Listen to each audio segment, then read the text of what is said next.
Welcome back. This is the SaaS Open Mic by ChartMogul. Our guest today is the CEO and co-founder of Capchase, Miguel Fernández. Capchase has raised almost $1 billion to help companies grow faster with capital, insights, and tools. Miguel and I speak about revenue-based financing, current drivers and tendencies in funding and fundraising, and the metrics that distinguish the fastest-growing companies. I'm your host, Bianca Wilk, and this is my conversation with Miguel. Thank you so much for joining us on the SaaS Open Mic, Miguel. How are you? Yeah, of course, Bianca. Happy to be here. All good. Thank you. So our main conversation today is about revenue-based financing, and I definitely look forward to digging into it in more detail with you. However, before we dive in, could you tell us a little bit more about your backstory and how you got started? What really drove you to start Capchase? Yeah, cool. So a little bit about me. So I'm originally from Spain, so I grew up there and I have a background in engineering, mechanical and nuclear. And then I worked in consulting for a couple of years. I started to do some projects for a big bank, actually touching fintech, and I'm building a fintech accelerator. And I got really excited about it and about tech in general. And then I tried to launch 2 companies part-time when I was working in consulting, and none of them worked out. But then I was like, okay, I'm ready to actually move into tech and develop my career there. So I joined a pre-revenue SaaS company as the first person in sales. And then I was there for 3 years. I built and led sales and customer success and then international. So we actually, with 2 of my co-founders now who are leading the product team, we actually got to understand the dynamics of a SaaS company really, really well. And one of the problems that my team was facing in every single deal was always around the terms that customers would pay for our product. So basically, every customer wanted flexible payment terms. And if we were ready to give flexible payment terms, we would increase conversion. But we needed all the cash up front because we needed to recover our CAC and we needed to basically, get money from our customers earlier so we wouldn't have to use our VC money to finance, those first few months of, basically getting the customers to pay for the CAC.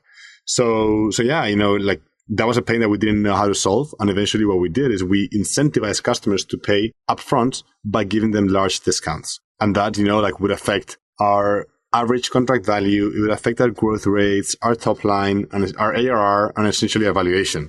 So that was a pain that we just thought we needed to suffer, right? This is the pain of starting a company. So then after 3 years, I left. I went to do my MBA at Harvard. And during my first, couple of weeks, I started researching with one of my other co-founders now, who was also there. We started researching different ideas at the intersection between fintech and SaaS. And, 4 months in, we came up with the realization that there had to be a way in which SaaS companies could offer flexible payment terms, but get all the cash up front, kind of like bridging the gap between, the pains that we were feeling in the past. So we started talking with a bunch of founders and it resonated instantly. And founders kept asking us hey, why don't we do this instead of on a deal by deal basis? Why don't we do it with all my customer base? Because I know that if I have, 10 million ARR, I'm going to get 10 million through the door at least.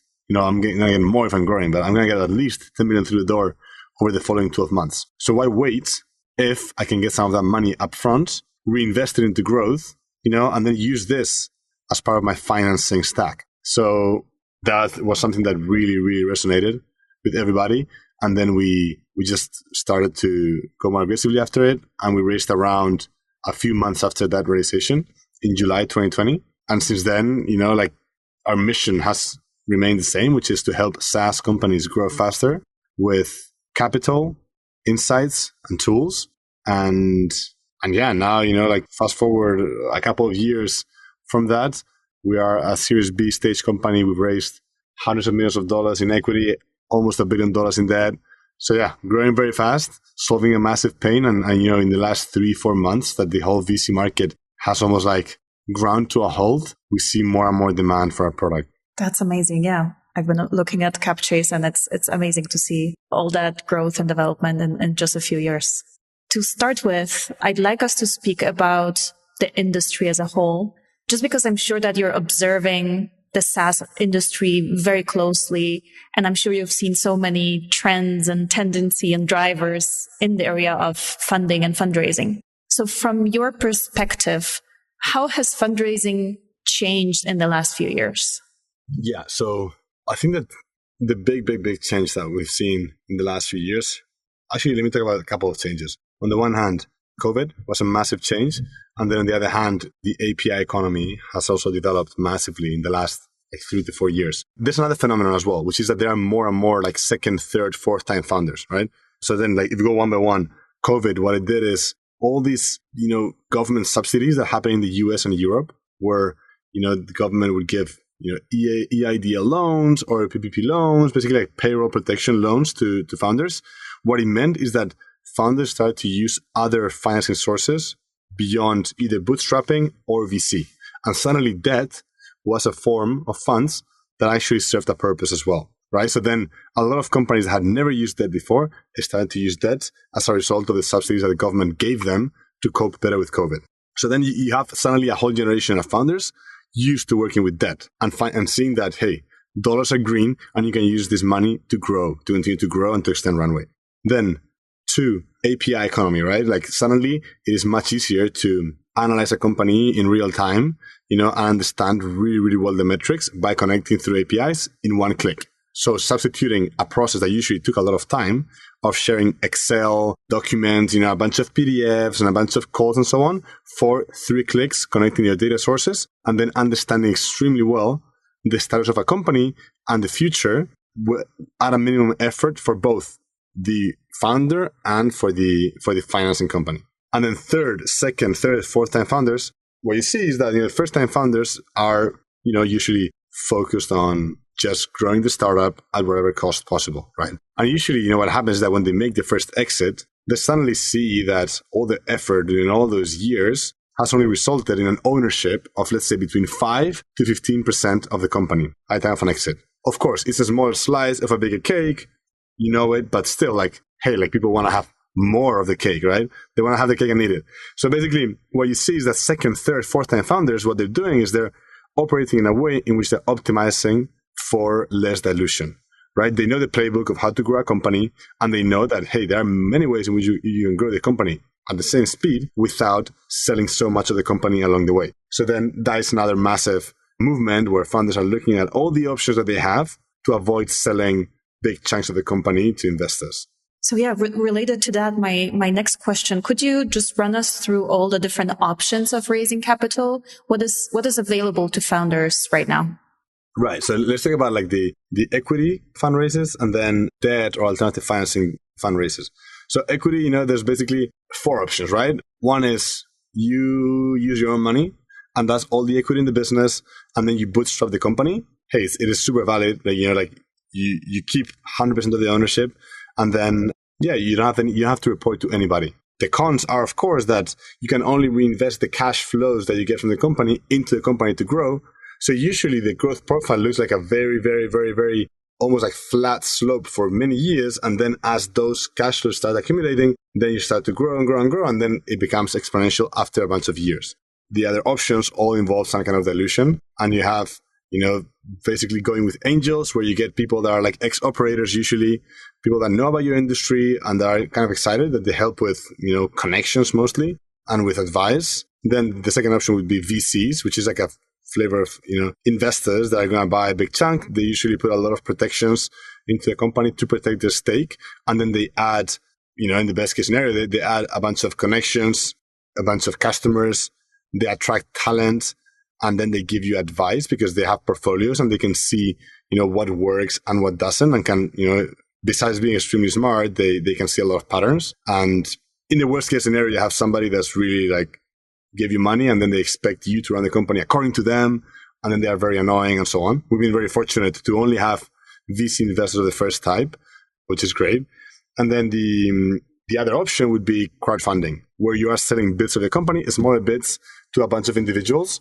Depending on the country, you have more regulation-friendly options versus not. But, it's also a way of getting money from a bunch of retail investors, and usually no strings attached, in a sense in which you don't have to report to anybody, right? So that's equity, the universe of equity. In the universe of non-equity, what you can do, you have government subsidies and then some kind of debt or forms of debt. So government subsidies, every country in North America and Europe and the UK will have different forms of government subsidies, from credits that are paid at a really, really low cost for a very long time, all the way from that to like R&D tax redemptions where you get back some of the money that you spend in R&D. And then in debt, you have also different flavors. You have venture debt, which is usually long-term dollars, that you get from a bank or a lending institution that usually, you pay over from 12 to like 48 months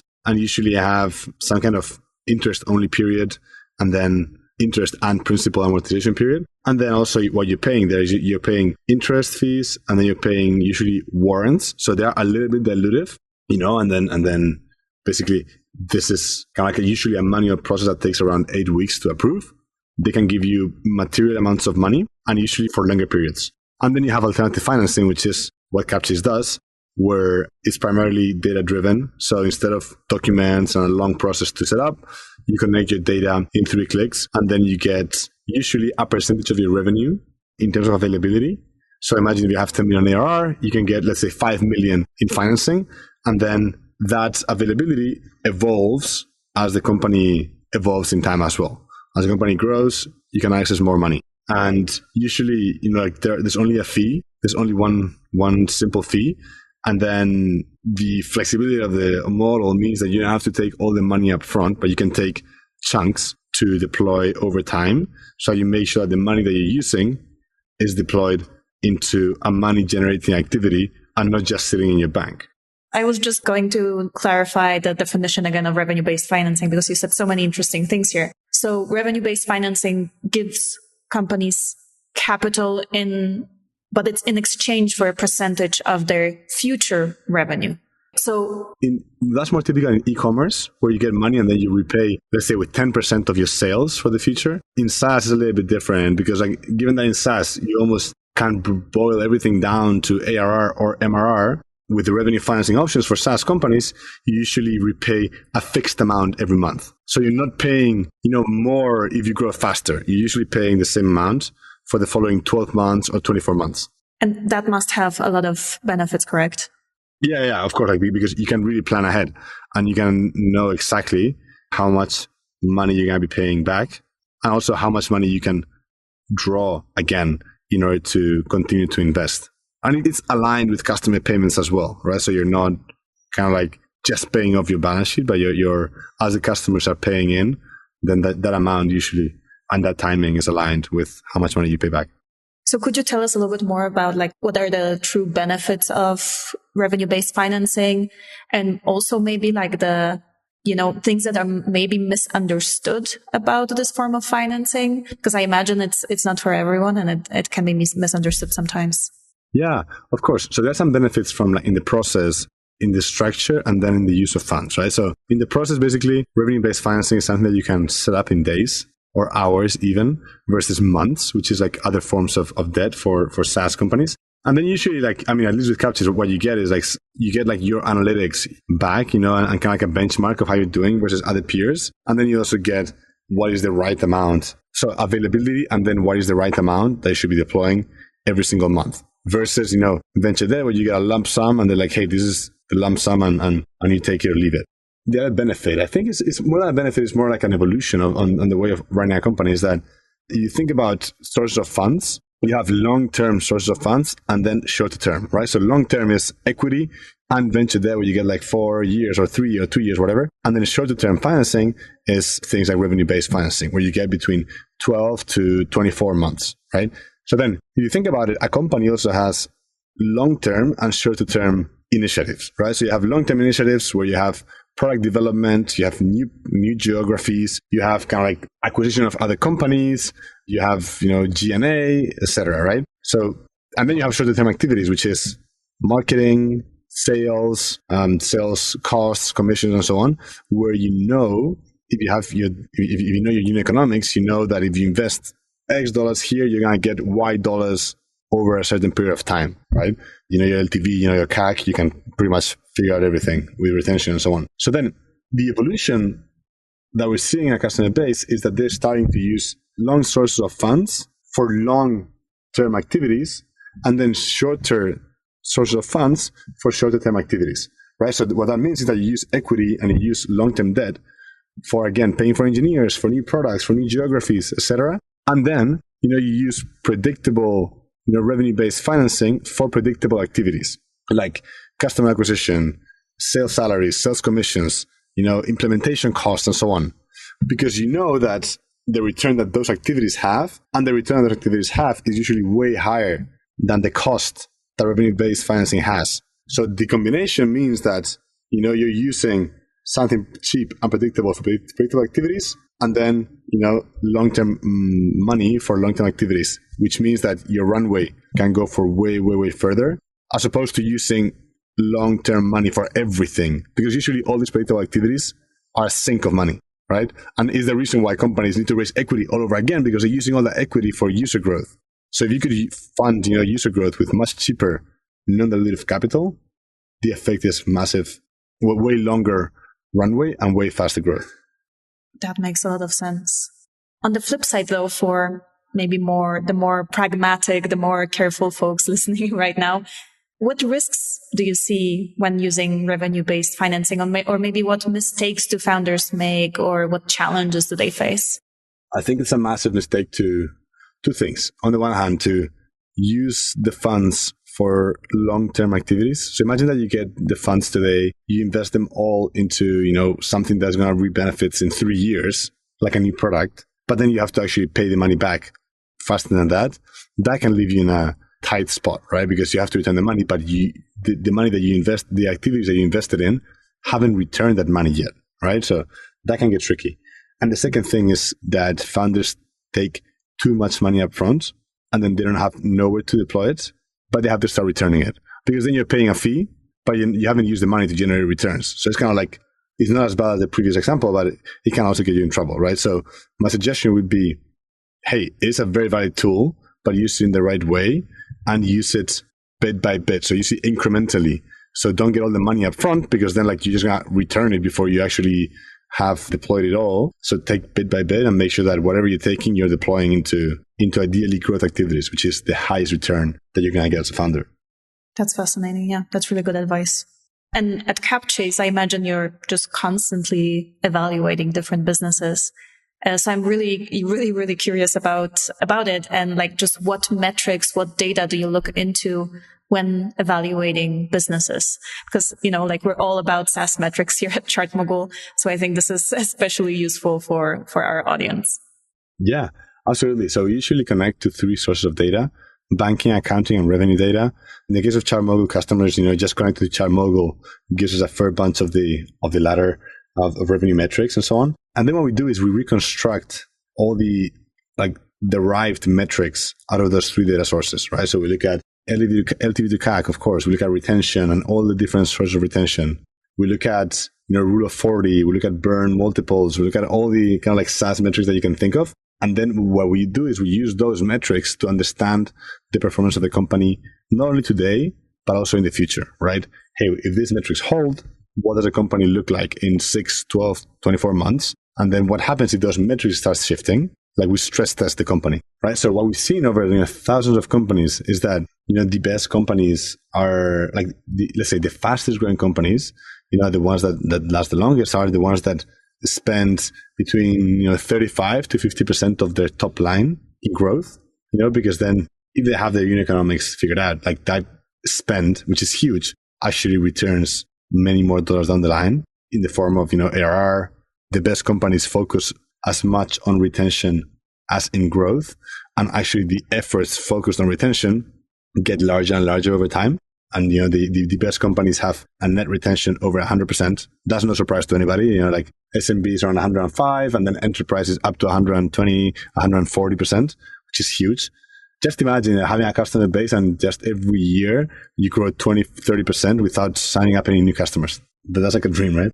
And then the last point, is that the companies that have reacted the quickest in the last 4 or 6 months in terms of adapting primarily burn multiples are also doing much better now, right? So burn multiples, to remind everybody, is if you spend, it's basically getting your burn and dividing it by your ARR growth over a certain period of time. So, below 1 means that you're burning less than $1 for every dollar of ARR that you add in a given period. And that's amazing, actually. Even good would be a burn multiple of 2. So you're burning $2 for every unit of ARR that you add. But yeah, we've seen companies growing from 1.6 to 1.1, and that has an insane effect on their runway and on the efficiency of their growth. And basically what we see is that, as valuation multiples have decreased over the last 6 months, the companies that are able to reduce their burn multiples, that means that they have a lot more time to grow into a revenue figure that even at a lower valuation multiple would mean an up round for those companies, right? So they become more efficient. There are basically two ways in which you can do that. Either they become more efficient or they get more money. So if you can get more money in the equity markets, you can get it in the alternative financing markets. But in any case, it really pays off to be much more diligent with the burn multiple and where you spend your money. That's great. That's some amazing insights. Thanks, Miguel. I would love to circle back to Capchase as a company now, though, because you're not a VC company, you're a fintech company. And I'm very curious about your business model. Just because as I imagine it, I see there's a certain amount of risk in how Capchase operates. So, I would love for you to tell us a little bit more about your business model and how you maybe mitigate that risk. Absolutely. So basically our business model, we make money of the difference in cost of capital. So basically we have our own source of funding. We have a lot of non-dilutive capital on our hands as well, from credit funds, hedge funds, bulge bracket banks, So then that has a cost. And then what we do is we lend that money to SaaS companies at a higher cost, right? And that higher cost, why the reason why we need to do it at a higher cost is because, of course, some of those SaaS companies don't make it and they go under. So then we have to cover for losses and then also pay our operations and basically do all basically build the company, right? And we are entering other markets, other products for SaaS companies. And then we're getting into other types of workflow solutions for helping these companies to close more deals. So, we are diversifying our revenue sources over time. That's where the risk is, right? We need to understand the risk extremely well, because if we don't understand it really well, that really bites into our costs and could even make us lose money. So we need to understand exactly what risk we're taking. And then the way that we do that is by being really good at understanding data and at forecasting data and then reacting very quickly as the data or the situation changes. Absolutely. And you yourself chose to raise a lot of money, as you mentioned at the beginning of this podcast. Could you tell us a little bit more about how this process went and, maybe something that you've learned that you think, other founders could learn from you? And the situation has changed a lot, right, since we last raised our equity round. But let me talk about equity and debt. So basically, when we raised equity, we raised 3 rounds, a seed, an A, and a B. So as a company, raising money from a VC, the VC is going to value a company in 2 ways, pretty much, right? One is the intrinsic value, and the other one is the option value. So intrinsic value is how much is this company worth right now based on the situation today, right? Based on the current cash flows, and at the seed stage, that's 0. There's nothing, it's only an idea and it's all future, right? But as the company matures, that intrinsic value should grow, right? Because the company has more cash flows coming in, a more defined cost base and so on, right? So that has a value. The option value is how much this company can be worth in the future. And that's a combination of storytelling and a combination of projections that you can point at by looking at your data. So then when you're in the seed stage or in the pre-seed stage, the company has 0 intrinsic value and it only has option value, right? So that depends a lot of storytelling and pointing at other companies in the space and some unique insight that you have, etc. Then as you mature, theoretically, the balance between intrinsic and option should shift more towards intrinsic and less towards option. What happened is that last year, when you had cost of capital of 0, there were no interest rates and everything, the option value of a company was massive always because, those cash flows that you're going to get in the future wouldn't be discounted at all to today. So then that meant that there were massive valuations in the market and also so much money to deploy. There was a massive competition for the best companies. So then the only way to win deals as a VC was to give a higher valuation or better terms and so on. So how we raised money in the past was primarily, through just having an idea that everybody understood and then having amazing metrics of growth, retention, profitability, and so on. And then making a team of really high performers, the performers that people looked at and understood that, hey, like this company has good odds of being well managed by such team.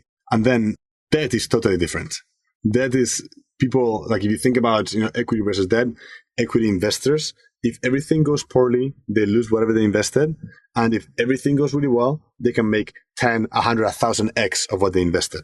Debt investors, on the contrary, if everything goes badly, they lose whatever they invested. And if everything goes really well, maybe they make, I don't know, like 20% on a yearly basis over whatever they invested, right? So not that much, right? So the way they look at things is totally different. In the way that a VC looks at how massive could this become, and they look at a lot of the option value, debt investors look at how bad could this get.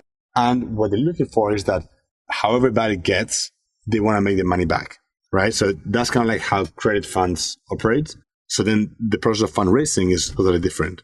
Because in debt, it's extremely data-driven. They look at the portfolio. They look at the performance of the different cohorts that started working with Capchase at different months. They stress tested like, hey, what happens if, 10% of the company's default or 20% or 30%, like what does that mean for my returns? And then it is a very long process, 4-6 months of data analysis, of negotiations, of structuring documents. But then what that means is that suddenly at the end of that process, you have a counterparty that commits hundreds of millions of dollars to fund the companies they work with. So then in these environments, that's amazing because we know that whatever happens, if, we find companies that fit a certain criteria, we have money guaranteed for those companies.